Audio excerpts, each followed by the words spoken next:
গত ভোটের আগে বারবার বিরোধীদের নিশানায় ছিল বিজেপি মূল্যবৃদ্ধি নিয়ে, জিনিসপত্রের দাম নিয়ে, গ্যাসের দাম নিয়ে, এবং এই বাজেটের আগেও বারবার আলোচনায় উঠে এসেছে মূল্যবৃদ্ধি। এখান থেকে কি জিনিসপত্রের দাম কমানোর কোনো ইঙ্গিত পাওয়া যাবে বাজেটে? প্রশ্ন উঠছে দিশা কোথায়? নির্মলার বাজেটে তিমিরেই আম আদমি।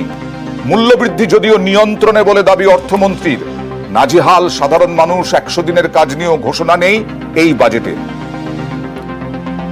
Global context. The global economy, while performing better than expected, is still in the grip of policy uncertainties. Elevated asset prices, political uncertainties, and shipping disruptions continue to pose significant downside risks for growth and upside risks to inflation.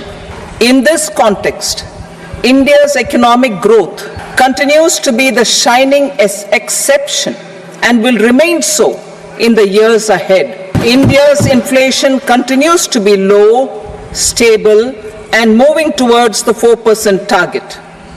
Core inflation, that is non-food and non-fuel, currently is 3.1%.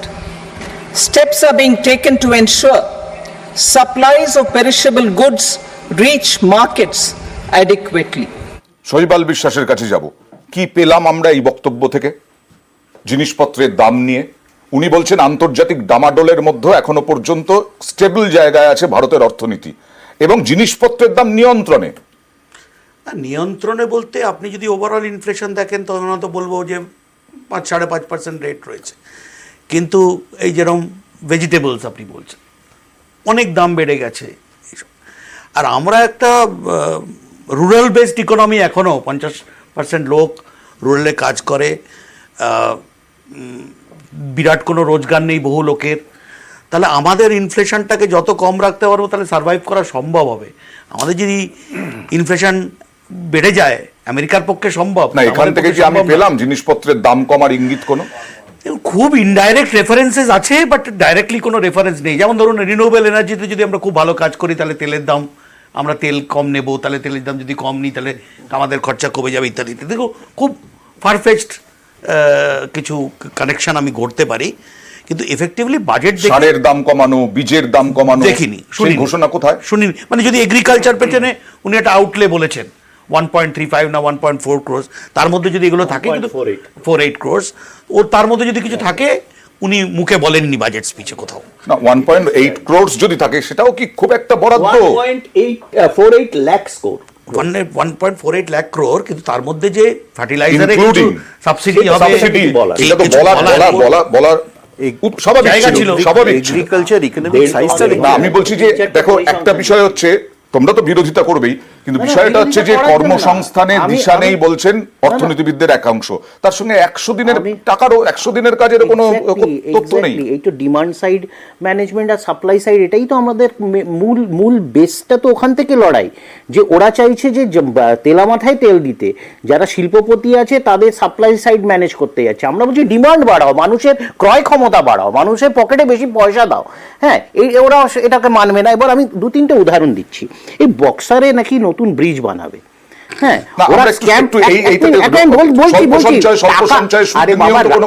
দেশের টাকা যদি 9-6 হয় তাহলে তো সেটা আমাদের সকলেরই loss. তো বক্সারে ব্রিজ বানাবে। গত 1 মাসে বিহারে 13টা ব্রিজ ভেঙে পড়েছে, তার মধ্যে আন্ডার কনস্ট্রাকশন নতুন ব্রিজ আছে। তাহলে এটার তো এখনো সুরাহা হয়নি, নতুন ব্রিজ বানাবে আবার ভেঙে পড়বে, টাকাগুলো জলে যাবে। আচ্ছা, তুমি যদি বলো পরিসংখ্যান বলো, আমরা পশ্চিমবঙ্গের একটা অঙ্গরাজ্য, 29টা রাজ্যের মধ্যে আমরা অন্যতম একটা অঙ্গরাজ্য। আমাদের হেলথ বাজেট হচ্ছে 19,500 কোটি টাকা। সেন্ট্রালের আমি এই বছর জানি না, লাস্ট ইয়ার হেলথ বাজেট ছিল 85,000 crore রুপিস। তার মানে একটা অঙ্গরাজ্যর হচ্ছে প্রায় 20,000 crore, আর সারা দেশের বাজেট হচ্ছে 85,000 crore। তো কোথায় এরা ইনভেস্ট করছে? মানে দেশের জিডিপি 1 পয়েন্ট সামথিং এরা হেলথে। 1 মিনিট আমি কয়েকটা জিনিস দিই। বাংলাদেশকে লোন দিচ্ছে 1% ইন্টারেস্টে 20 ইয়ার্স টার্মে, আর পশ্চিমবাংলা দেশের রাজ্যকে লোন দিচ্ছে ইমিডিয়েট 8% সুদ। পররাষ্ট্র মানে বাংলাদেশে যে বলছিল না কংক্রিটের বাঁধ বানাচ্ছে, জিনিসপত্রের দাম সেই সাধারণ মানুষ মধ্যবিত্ত সে একই জায়গায় থেকে গেলেন, তাই তো? না না, এটা খুব স্বাভাবিক। তার কারণ দেখো, আমি বাজেটে আমি বিশেষভাবে যেটা দেখলাম যে কয়েকটা ইন্ডেক্স যেখানে অ্যাড্রেসই হয়নি। যেমন ধরো জিনিসপত্রের দামের ক্ষেত্রে আমরা যেটা দেখি, আমাদের জিডিপি গ্রোথ এখানে বলছে 10.5, তার মধ্যে ইনফ্লেশনটাই হয়ে গেছে 5.8। এই 5.5 এগুলো সাধারণ মানুষ কিচ্ছু বুঝতে চায় না, দেখো আমার কথা হচ্ছে আমার দাম কমলো না কেন, কমছে না কেন? কারণ দাম কমার এটাই তো কারণ। দাম কমাবার এই যে স্ট্যাটিস্টিক্যাল কারচুপি, দাম কমাবার জন্য এগুলো তো সহায়তা করবে না। ধরো সিপিআই, আমরা যেটাকে বলি কনজিউমার প্রাইস ইন্ডেক্স, এটা সকলেই বোঝেন যে মার্কেটে কনজিউমারের প্রাইস ইন্ডেক্সের উপর ডিপেন্ড করে, যে তার সাপ্লাই এন্ড ডিমান্ড, তার কাছে যদি পয়সা না থাকে সে কিনতে পারবে না। এখন প্রশ্নটা হচ্ছে যে আজকে তুমি যেভাবে দেখলে বাজেটটাতে, তাতে ওভারঅল যা কিছু বলেছেন ওভারঅল কোনো বাউন্ডারি রাখেননি। কিন্তু আমার বলার উদ্দেশ্য, প্রজেকশন থাকবে মূল্যবৃদ্ধি চূড়ান্ত, সারা ভারত জানে নিত্য প্রয়োজনীয় মূল্য। একটু আসবো, সীতারাম ইয়েচুরি কি বলছেন একবার দেখাবো। तो इसके अंदर वो इकोनॉमी एक्सपेंड कैसे होगी? बिना इकोनॉमी के एक्सपेंशन के एम्प्लॉयमेंट जनरेशन असंभव है। तो उल्टा है, कुल मिलाकर ये बजट आप देखेंगे, इसका पूरा का पूरा ध्यान यही रहा कि अंतर्राष्ट्रीय वित्तीय पूंजी जो है उसकी जो सबसे बड़ी जो निशाना है वो है हमारे देश के अंदर फिस्कल डिफिसिट को कंट्रोल करना है। और वो फिस्कल डिफिसिट को कंट्रोल करने के लिए आमदनी बढ़ती है आपकी 14.5% और एक्सपेंडिचर आप बढ़ाते हो 5.9%, यानी वो जो बचा हुआ है वो फिस्कल डिफिसिट को घटाएगा ना।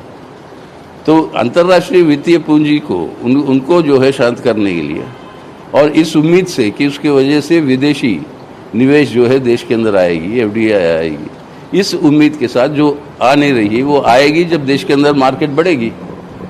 कोई भी पूंजी आती क्यों है? क्योंकि उस पूंजी के अंदर, देश के अंदर मार्केट बढ़ रही है और उस पूंजी जो ले आते हैं उससे जो निवेश करते हैं उसके ऊपर उनको मुनाफा मिलेगा। जब आपका मार्केट ही नहीं बढ़ रहा, क्योंकि लोगों में खरीदने की क्षमता वो जो है वो घटती जा रही है, तो कोई भी पूंजी जो है आएगी नहीं यहाँ पे निवेश करने।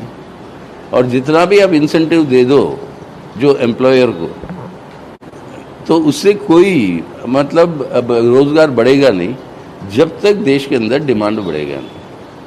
डिमांड बढ़ाना है तो सरकारी निवेश को बढ़ाना अनिवार्य है, वो नहीं हुआ। तो ये बजट फाइनली सब कॉन्ट्रैक्शनरी बजट है। इसे सिर्फ फिस्कल डिफिसिट को कंट्रोल किया जा रहा है, देश की जनता की समस्याओं को हल करने की जगह। सर जैसे हायर एजुकेशन की हम बात करें तो उसमें চন্দন যেটা বলছিলেন, আমি বলছি যে মোবাইলের দাম কমলো, সোনার দাম কমলো, তাতে রুটি রুজিতে নাজেহাল মানুষ কি উপকার পাবে? নিত্য প্রয়োজনীয় জিনিসপত্র দামের ক্ষেত্রে বলছি, দেখো অ্যাড্রেসড হলো না। আমি তোমাকে কেন বলছি, মূলত একটা দেখো, যে বাজেটগুলো তৈরি করা হচ্ছে সেই বাজেটের মূল ফ্যালাসি। ধরো এগ্রিকালচারাল ইকোনমি সাইজটা কত, তুমি দেখো না, সেক্ষেত্রে 1,48,000 কোটি টাকা সাবসিডিটাই বড়। ট্যাক্স তুমি ভুলে গেলে চলবে না, প্যান্ডেমিকের সময় 20 লক্ষ কোটি টাকা কর্পোরেট ট্যাক্স রোল আউট হয়েছিল, ভুলে গেলে চলবে না। আর এগ্রিকালচারের ক্ষেত্রে 1,48,000 কোটি টাকা এটা হচ্ছে সাবসিডি। তুমি ভেবে দেখো, তুমি রাজনীতি করতে গিয়ে অর্থনীতিকে কোন দিকে নিয়ে যাচ্ছ। নিত্য প্রয়োজনীয় জিনিসপত্রের দাম বাড়বে, এটা বাড়তেই হবে। তার কারণ হচ্ছে যে মেজারগুলো করার দরকার এখানে কেন্দ্রীয় সরকারে, আমি বাজেটের মধ্যে একটা প্রভিশনও দেখি। ওকে, মোদির কিন্তু একটা নীতি ছিল লুকিস্ট পলিসি। সেই লুকিস্ট পলিসিতে আজকে বলা হয়েছে বিহারের কথা, বলা হয়েছে সিকিমের কথা। কি বললেন সীতারামন পশ্চিমবঙ্গের কথা দেখুন। On the Amritsar-Kolkata industrial corridor, we will support development of an industrial node at Gaya. This corridor will catalyze industrial development of the eastern region. The industrial node at Gaya will also be a good model for developing our ancient centers of cultural importance into future centers of modern economy. This model shall showcase Vikas B, Virasat B in our growth trajectory. We will formulate a plan, Purvodaya, for the all-round development of the eastern region of the country, covering Bihar, Jharkhand, West Bengal, Odisha and Andhra Pradesh. This will cover human resource development, infrastructure, and generation of economic opportunities to make the region an engine to attain Vikasit Bharat. On the Amritsar-Kolkata industrial corridor, we will support development of an industrial node at Gaya. This corridor will catalyze industrial development of the eastern region. The industrial node at Gaya will also be a good model for developing our ancient centers of cultural importance into future centers of modern economy. This model shall showcase Vikas B, Virasat B in our growth trajectory. শৈবালদা, look east policy নিয়ে যা আজকে ঘোষণা করলেন তার কতটা বাস্তবায়ন হলে পরে কতটা উন্নয়ন হবে, কতটা উন্নয়নের লক্ষ্যে, পরিকাঠামোগত উন্নয়নের লক্ষ্যে ঘোষণা? দেখুন, ইনফ্রাস্ট্রাকচার তো লাস্ট 2-3টে বাজেটে সবসময় আমরা শুনছি যে ইনফ্রাস্ট্রাকচারের ওপর জোর দেওয়া হবে। ইনফ্রাস্ট্রাকচারের ওপর জোর না দিলে আমাদের কোনো গতিও নেই। কারণ কে ইন্ডাস্ট্রি তৈরি করবে, কে এমপ্লয়মেন্ট জেনারেট করবে, গভর্নমেন্টের পক্ষে পুরোটা করা সম্ভব নয়। তাহলে দুটো লোক করতে পারে, মানে দুটো গ্রুপ করতে পারে। এক হচ্ছে প্রাইভেট সেক্টর। আপনি যদি দেখেন লাস্ট 3-4 বছরে প্রাইভেট সেক্টরের কোনো ধরনের পার্টিসিপেশন নেই, কিন্তু মানে তারা কিন্তু খুব বড়োভাবে যে তাদের ক্যাপিটাল এক্সপেন্ডিচার বাড়িয়েছে, তাদের ইউনিট বাড়িয়েছে, তা নয়। দ্বিতীয় হচ্ছে বিদেশ থেকে টাকা লগ্নি করে, এবং ইয়েচুরিজি যেটা বলছিলেন যে ফিসকাল ডেফিসিটকে কন্ট্রোলে রাখার একটা মেজর উদ্দেশ্যই হচ্ছে যে ফরেন ইনভেস্টার যেন গাবড়ে না যায়। আর যদি আমি বলি ফিসকাল ডেফিসিট 7% হয়ে যাবে, তারা সঙ্গে সঙ্গে গাবড়ে যাবে, তারা আসতেই চাইবে না। সো এই দুটো হচ্ছে আমাদের মেন এরিয়া যেখান থেকে আমরা ফরেন ইনভেস্টার্স পাবো। ফরেন ইনভেস্টার্স আর যদি আমাদের প্রাইভেট সেক্টর এখানে পার্টিসিপেট করে, তো ইনফ্রাস্ট্রাকচার গড়ে তুলতে হবে, তাদের দিয়ে দরকার হলে এফডিআইকে দিয়ে গড়াতে হবে। কারণ আলটিমেটলি যতক্ষণ পর্যন্ত আমরা ম্যানুফ্যাকচারিংয়ের দিকে ফুল ফ্লেজেড এগোতে না পারবো, তার একটা উল্লেখ আছে যদিও, ততক্ষণ পর্যন্ত কিন্তু কর্মসংস্থান করাতে পারবো না। আচ্ছা। আর কর্মসংস্থান যদি না করাতে পারি, তাহলে এই যে সব অলিক গল্প হয়ে থেকে যাবে যে কনজামশন বাড়বে দেশে ইত্যাদি ইত্যাদি, কোথা থেকে বাড়বে? টাকা না হাতে এলে কোথা থেকে বাড়বে? সো মানুষের খরচ করার ক্ষমতা, হ্যাঁ, সেই খরচের ক্ষমতা রুরাল ডিস্ট্রেসও একই জায়গায় রয়েছে। যদি রুরালদের সাপোর্ট পেতো তাহলে কনজামশন বাড়তো, কনজামশন যদি বাড়তো তাহলে ওভারঅল ইকোনমিটা। আর এই লুক ইস্ট পলিসিতে আপনারা শুনলেন নির্মলা সীতারামনের মুখে অমৃতসর কলকাতা করিডোরের কথা। কি বললেন সুকান্ত মজুমদার, দেখুন। देखिए, अमृतसर से कलकत्ता तक कॉरिडोर भी ये होगा, उसमें गया को भी लाभ मिलेगा, मतलब बिहार से लेकर पंजाब तक और बंगाल तक सारे हिस्सों को इससे लाभ मिलेगा और बंगाल की इंडस्ट्रियल डेवलपमेंट इससे बढ़ेगी। এটা বিজেপির দাবি। আমি আসবো এবার মহিলাদের নিয়ে বাড়তি আমরা দেখেছি মহিলা ভোট হচ্ছে বিরাট ফ্যাক্টর, সেটা এ রাজ্যে, এবং বিজেপির কাছেও মহিলা ভোট বড় ফ্যাক্টর। মহিলা ভোট নিয়ে 3 লক্ষ কোটি টাকা বরাদ্দ, 3 লক্ষ কোটি টাকা বরাদ্দ মহিলাদের উন্নয়নে। মহিলারা যদি বাড়ি কেনেন তাহলে স্ট্যাম্প ডিউটিতে সুবিধে পাবেন, স্কিল ডেভেলপমেন্ট করা হবে। এই 3 লক্ষ কোটি টাকা বরাদ্দে মহিলাদের স্কিল ডেভেলপমেন্ট। কি বললেন নির্মলা সীতারামন, দেখুন। Participation of women in the workforce. We will facilitate higher participation of women in the workforce through setting up of working women hostels in collaboration with industry and establishing creches. In addition, the partnership will seek to organize women-specific skilling programs and promotion of market access for women SHG enterprises. আবার একটু শৈবালদার কাছে আসবো, তারপরে রাজনৈতিক আলোচনায় আসবো। মহিলাদের উন্নয়নে দরকার, কারণ আমাদের একটা মহিলাদের গ্রোথ আমাদের দেশে আমার মনে হয় খুবই দরকারি। কিন্তু এইভাবে হবে কি না জানি না, কারণ ক্লিয়ার কোনো রোড ম্যাপ আমি দেখতে পেলাম না। মানে ক্রেশ করব, প্রাইভেট সেক্টরকে বলবো যে হোস্টেল ফেসিলিটিস তৈরি করে দিতে, সব ভালো কথা, কিন্তু এরা চাকরি খুঁজতে কোথায় যাবেন? স্কিল ডেভেলপমেন্ট, কি ধরনের স্কিল ডেভেলপমেন্ট হবে যেখানে তারা চাকরি করতে পারবেন? কাদের সাথে কথা বলছি আমরা? গভর্নমেন্টকে নিজে কিছু স্টার্ট করবে, নাকি প্রাইভেটকে রিকোয়েস্ট করবে যে মেয়েদের নাও? তাহলে কি কোটা সিস্টেম ফেরত আসবে মেয়েদের নিয়ে? এই ক্ল্যারিটিটা কোথাও নেই। তো আমার মনে হয় এই ক্ল্যারিটিটা থাকলে বলতে, বাট দরকার তো বটেই মেয়েদেরও পার্টিসিপেশন। এখানেই নারায়ণবাবু প্রশ্ন উঠছে যে টোটাল বাজেটে ক্ল্যারিটির প্রশ্ন তুলছেন অর্থনীতিবিদদের একাংশ। দেখুন, জিনিসপত্রের দাম থেকে আরম্ভ করে 100 দিনের টাকা থেকে আরম্ভ করে সবকিছু নিয়ে বাজেট ইজ মানে কোথাও বাজেট কিন্তু এভরি এক্সিকিউশন মানে ডিটেইলিং বা তার বেনিফিশিয়াল আসপেক্ট দিয়ে বাজেট হয় না। বাজেটটা হচ্ছে কি আমাদের একটা অ্যাজাম্পশন যে আমাদের এত খরচ এত রোজগার, সেখানে আমরা একটা দিশা দিচ্ছি যে দেশের মানুষ কিভাবে এগোবে। কিন্তু ঢাকঢাক কি আগে হতো? এখন যেটা হচ্ছে আগেও তো অনেক বাজেট করেছি, ঢাকঢাক এরকম ভাবে হতো। বাজেটে ওরকম আমি এত টাকা ছাড় দিলাম, আমি এত টাকা, কোনো উল্লেখ নেই এমন কিছু হতো নয়। শুনুন, এখানে আমাদের গত মানে সেই 2014 থেকেই যেটা চেঞ্জ হয়েছে, আমরা ইনফ্রাস্ট্রাকচার, আপনাদের এখানে ইকোনমিস্টরাও বলছেন যে ইনফ্রাস্ট্রাকচার ডেভেলপমেন্ট না হলে কিন্তু এসব কিছুই হবে না।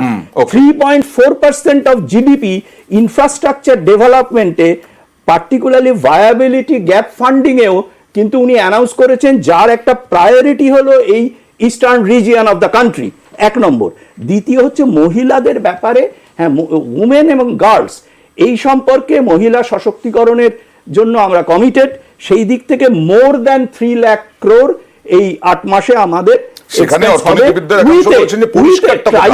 না, পরিষ্কার হচ্ছে না। সেটা তো আপনার বাজেট ডিটেইলিং, উনি তো একটা 1.5 ঘন্টার একটা বাজেট স্পিচ পড়লেন। আচ্ছা, এখন এই ডিটেইলিং এর মধ্যে আশা করা যায় ট্রাইবাল কমিউনিটির মধ্যেও কিন্তু জনজাতি আছে। আচ্ছা, এই যে ইনফ্রাস্ট্রাকচার নিয়ে প্রথম দিন থেকে এরা বলে যাচ্ছে, স্মার্ট সিটি দিয়ে 100টা স্মার্ট সিটি দিয়ে শুরু হয়েছিল এই ঢপ দেওয়াটা, এখন অবধি তার উচ্চবাচ্য করে না। তোমরা আলোচনা করছো বিহার অন্ধ্রপ্রদেশ নিয়ে, তোমরা সমালোচনা করছো, 100টা স্মার্ট সিটি এরাই বলেছিল। 100 দিনের কাজের উল্লেখ নেই, স্বাস্থ্যের উল্লেখ নেই, বিশেষ করে উল্লেখ নেই যে বিজেপির তেলামাথায় তেল ছাড়া কিছুর উল্লেখ নেই। আবার বলছি, কিন্তু বিহার অন্ধ্রপ্রদেশের নাম তো উল্লেখ আছে, ইনফ্রাস্ট্রাকচার এটা দিয়ে পশ্চিমবঙ্গের নামও উল্লেখ আছে। আমি কিছু উল্লেখ নেই, এগুলো সব ড্রপ। আমি কয়েকটা উল্লেখের আগের বাজেট বা প্রথমবারের মোদী সরকার, দ্বিতীয়বারের মোদী সরকার বলছি। এই লুধিয়ানা বেনারস হলদিয়া ওয়াটারওয়ে, ইনল্যান্ড ওয়াটারওয়ে প্রজেক্ট, হ্যাঁ, এটার কি হলো? লুধিয়ানাকে বেনারস প্রয়াগরাজ থেকে হলদিয়াকে কানেক্ট করবে, এই ওয়াটারওয়েটার কি হলো? এটাতে তো পণ্য পরিবহন হওয়ার কথা ছিল। নীতিন গডকরি জানি না কি হলো। আচ্ছা, লুক ইস্টের মেন যেটা ফোকাস ছিল যে two integrate eastern part of India with Indo Pacific, মানে যে আমাদের মায়ানমার থেকে, থাইল্যান্ড থেকে, লাওস এই সব দেশের সাথে ইকোনমিটাকে ইন্টিগ্রেট করা, কি হলো? রাস্তাটা এখনো খোলেনি। যে আমরা তৃণমূলের অভিযোগ হচ্ছে যে বিহার অন্ধ্রপ্রদেশ নিয়ে আপনারা একদম বিশ্লেষণ করে বাজেটে উল্লেখ করলেন। দুটো সময় দাও। স্বচ্ছ ভারত, মেক ইন ইন্ডিয়া, আত্মনির্ভর ভারতের ডপ তো ছেড়ে দাও। মুদ্রা রোলের কি হলো? কি স্ট্যাটাস আছে? 10 লক্ষ থেকে 20 লক্ষ টাকা করা হয়েছে। এক minute, Delhi Mumbai industrial corridor কোন জায়গায় আছে? নতুন ইন্ডাস্ট্রিয়াল করিডোর বলবে। আজকে বলছে ভারতমালা প্রজেক্টের কি হলো? ভারতমালা প্রজেক্ট যে আমাদের কোস্টাল ইয়েকে কানেক্ট করবে, সেটার কি হলো? কি স্ট্যাটাস? তো পশ্চিমবাংলা পড়ে। আজকে মুম্বাই আহমেদাবাদ বুলেট ট্রেন কোন জায়গায় আছে? মোদী সরকার বিদায় নেবে 1 বছর পর। আজকে এই যে বারবার এই যে বললে এইমস করবে, আজকে উত্তরপ্রদেশের মতো একটা রাজ্যতে 3টে এইমস, বিহারকে 2টো এইমস দিয়েছে, যদিও দারভাঙ্গা নিয়ে ঢপ দিয়ে। এইটাই বিষয়। তৃণমূল যেটা অভিযোগ করছে যে বিহার অন্ধ্রপ্রদেশ নিয়ে একেবারে পুঙ্খানুপুঙ্খ উল্লেখ আছে, কিন্তু এই গুরুত্বপূর্ণ এই সমস্তগুলো ওদের দাবি এইগুলোর উল্লেখ নেই। অভিষেক বন্দ্যোপাধ্যায় কি বলছেন সাংসদ, দেখুন। ধারাবাহিক লাঞ্ছনা মঞ্চ, এই বাজেট সম্পূর্ণ ব্যর্থ budget. Budget with zero guarantee, zero warranty. বাংলাকে বঞ্চিত, নিপীড়িত, লাঞ্ছিত, শোষিত করে রেখেছে বিজেপি। এত নতুন কিছু নয়। এই যে 12টা সাংসদ পাঠিয়েছে, আজকে কি এর ফল শুনবে? শুভেন্দু অধিকারী 4 দিন আগে যে কথাটা বলেছিল, জো হামারে সাথ হাম উনকে সাথ, তো প্রমাণ করে দিল যে নিজের সরকারকে বাঁচিয়ে রাখার জন্য বিহারকে আর অন্ধ্রপ্রদেশকে, অন্য রাজ্যকে দিক, আমাদের কোনো আপত্তি নেই, কিন্তু বাংলাকে বঞ্চিত করে রেখে নয়। বাংলার মানুষ আবার জবাব দেবে। বিরোধীদের সুর কিন্তু বেঁধে দেওয়া হয়ে গেছে নারায়ণবাবু, যে অন্ধ্রপ্রদেশ বিহার তাদের সাথে আছে, মানে এনডিএ টিডিপি, তাই তাদের সাথে সরকার। দেখুন, পশ্চিমবঙ্গ সরকার কটা স্কিম দিয়েছে, কটা ইউসি তারা প্রপার অডিটেড ইউসি দেয় যে তারপরে তাদের বাজেট অ্যালোকেশন হবে, এগুলো তো 100 দিনের কাজ এর থেকে ধরে বিভিন্ন জায়গাতেই এই সমস্যাগুলোর জন্য আটকে আছে। এবং পশ্চিমবঙ্গ সরকার কি বলছে? তারা বলছে বাংলার সঙ্গে হিন্দুস্তান আলোচনা করবে। এই 2 দিন আগেই মাননীয়া বলেছিলেন। তারা একটা অন্য জায়গায় নিজেদের নিয়ে গেছে এবং তারা ভাবছেন ওই 42টা আসনের কন্ট্রোল রেখে, সেখানকার ইলেকশন কন্ট্রোল করে 543 জনের যে পার্লামেন্ট, আচ্ছা। তাতে মেজরিটি নিয়ে তাদের অনুপ্রেরণা গিয়ে মানে শীর্ষাসনে আপনি বসে বলছেন পড়বেন। These are all 42 বাদ wishful দিয়ে thinking. 42 এবং বাদ দিয়ে এগুলো হচ্ছে বাকি যারা আছে, political. No to আমি বলছি stand in 42টা বাদ দিয়ে, আমি বলছি unparliamentarian language. 42টা যারা আছে, 42টা আসন বাদ দিলাম, তার বাদবাকি যে আসন যে যে রাজ্যে সেই রাজ্যের একেবারে ফুলফিল হয়েছে একদম কমিটমেন্ট। নয়, একদম নয়। প্রত্যেকটা রাজ্য তাদের যে ডিমান্ড এবং তাদের যে ডিমান্ড অ্যানালিসিস এবং প্রজেক্ট ভায়াবিলিটি, আচ্ছা। তার উপরে ডিপেন্ড করেই কেন্দ্রীয় তাই কি মনে সরকার হলো বাজেটটা চন্দনদা? তৈরি করে। তাই কি মনে হলো এবার? এই বাজেটটা সম্ভবত দিক শূন্য পুড়ে পাঠিয়ে দিয়েছে। মানে আমি তোমাকে বলি, আমি এত বাজেট অ্যানালিসিস করেছি, তোমাদের সাথেও বহু বছর ধরে করি। আমি এই বাজেটে কিন্তু কোথাও তুমি বলো, আমরা মেজর যদি তিনটে ইস্যু নেই, একটা এমপ্লয়মেন্ট ইস্যু মানে আনএমপ্লয়মেন্ট ইস্যু, আর একটা হচ্ছে জিনিসপত্র দামের ইস্যু, স্বাভাবিক অর্থে যেগুলো বুঝি, আর তৃতীয় হচ্ছে শিক্ষাক্ষেত্রে একটা উন্নয়ন, একটা সার্টেন প্যারিটি আনা। এই ঘটনাগুলোর ক্ষেত্রে তুমি দেখো ইন্ডাস্ট্রিয়াল গ্রোথ, ডেভেলপমেন্টে তো অনেক ব্যাপার আছে, কিন্তু প্রত্যেকটা জায়গাতে তুমি দেখো ছুঁয়ে যাওয়া, মানে আমি আবারও বলি একটা বর্ডারলেস না, উনি তো বলছেন যে এটা তো বাজেটে বর্ডারলেস just বক্তব্য। বলা। বাজেটের মধ্যে আমি একটা কথা বলে শেষ করি অয়ন, বিশেষ কথা বলার কিছু নেই। বাজেটটাকে বলা হয়, উনি আছেন এখানে বলতে পারবেন, বাজেটটাকে বলা হয় fiscal responsibility and budget management. Fiscal responsibility নিতে হবে। তুমি কোনো জায়গাতে দেখলে না প্রকৃষ্টভাবে উনি উদাহরণ দিচ্ছেন, বলছেন এবং কংক্রিট কোনো প্রেজেন্টেশন করছেন যে দিস ইজ দি বাউন্ডারি, আমরা এর মধ্যে করব, সব দোয়া। চন্দনদা, আমি বলি, এটা বলেছেন এডুকেশনে যেমন 1.48 লাখ ক্রোর একটা ম্যাসিভ এই বছরের বাজেটে এসছে, তার মধ্যে বলেছেন উনি স্পেসিফিক্যালি, চন্দনদা, 10 lakh for higher education in domestic institutions উনি ওরা দিচ্ছেন, সাবসিডি দিচ্ছেন, তার মধ্যে 3% of interest on the bank amount subsidy দেওয়া হচ্ছে। এটা হায়ার এডুকেশনের। কিন্তু প্রশ্ন থেকেই যাচ্ছে, ইনফ্রাস্ট্রাকচার সাধারণ মানুষের জন্য দিশা কোথায়? জিনিসপত্রের দাম কমানোর দিশা কই? এই প্রশ্নটা বারবার উঠছে। প্রশ্ন উঠছে সরকার বা কুর্সি বাঁচানো, যেটা বিরোধীরা বারবার প্রশ্ন তুলছে, কুর্সি বাঁচানোর বাজেট কিনা। একটা ছোট্ট ব্রেকের পর এই বাজেট সংক্রান্ত এবং অন্যান্য আরো গুরুত্বপূর্ণ খবর, আয়করে কিছুটা ছাড়, এই সব নিয়ে আসবো।